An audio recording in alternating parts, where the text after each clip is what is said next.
Hi, this is Dustine from Two Lucky Cats.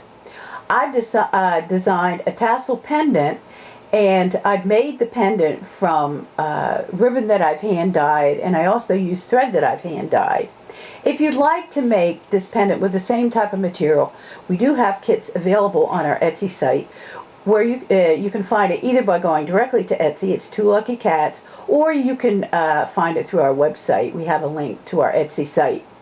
You can also use materials of your own choosing to make this pendant.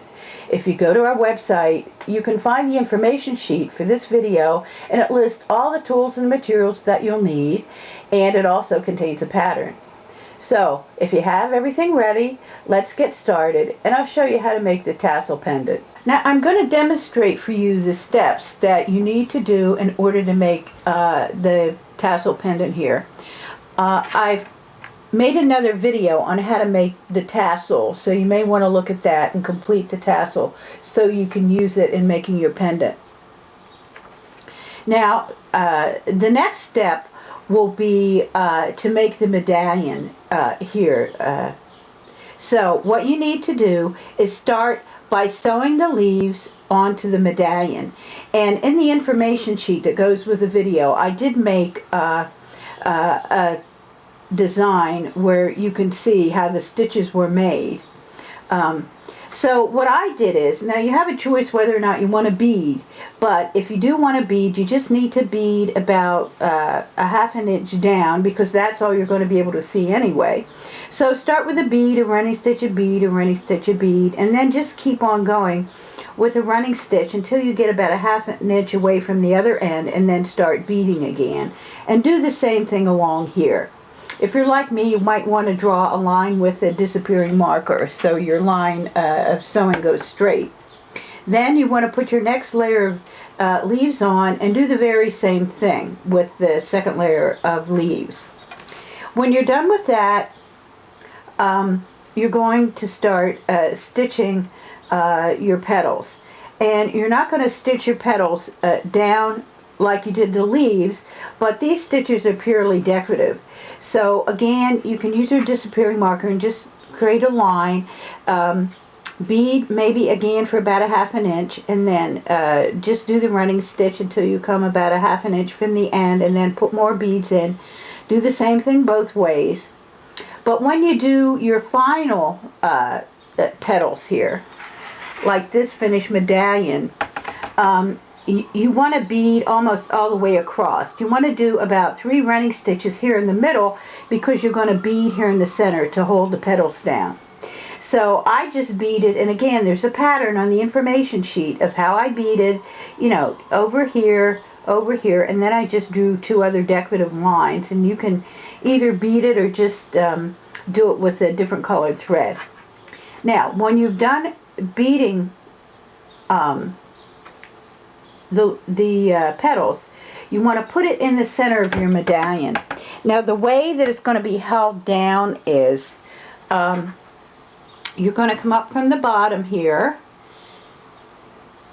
and we're going to take a bead, and you can use like a bigger bead, maybe a size 5 or 6, and then go all the way down like this. And now you're going to get a smaller bead, and you'll be going through both sides, and then have it go all the way down like that, and then you're going to come down back in through the bigger bead, and then pull that out. And that's what you're going to have, if you can see. And then I would do that about maybe 5 or 6 times, depending on how many you want in the center there, and then just knot it off 2 or 3 times, like I did here. And that will be the center of your flower, and it'll hold everything, all the petals, down to your medallion.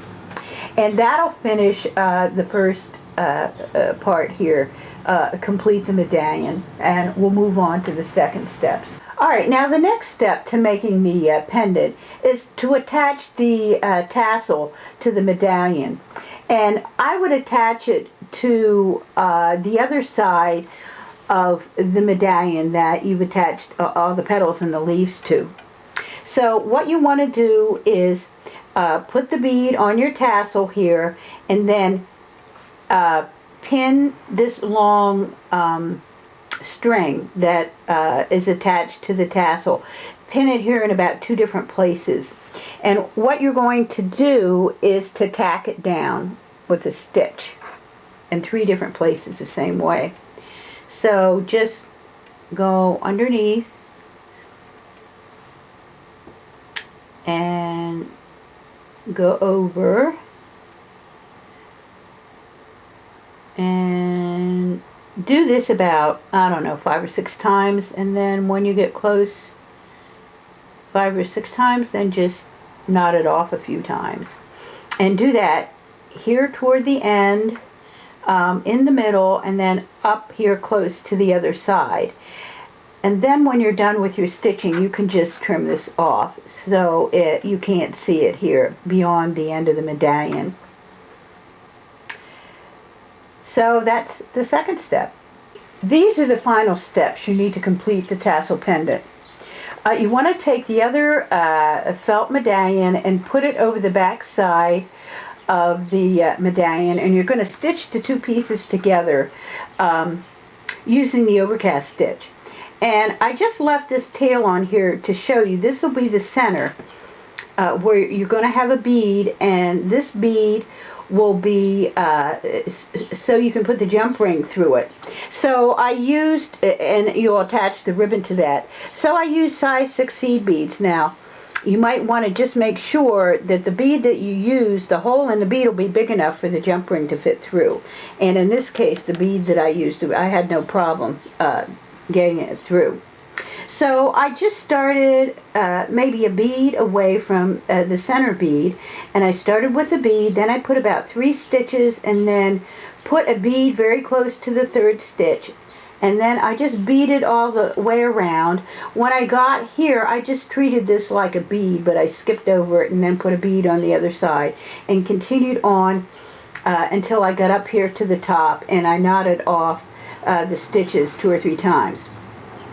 Now, once you're done with that, it isn't very difficult, and so you don't have to go out and buy a lot of specialty equipment. You can just use a pair of tweezers and get a jump ring. Make sure you get a kind that has an opening in it, and what you want to do is just grab it really close to the opening and pull it towards you, and that'll pull the ring back. And I'm just going to show you with this bead that it will fit on here. Alright, now of course you want to close it up again, so just take your tweezers again and pull it back to the other side, and then just squeeze it together, and that should close it up again.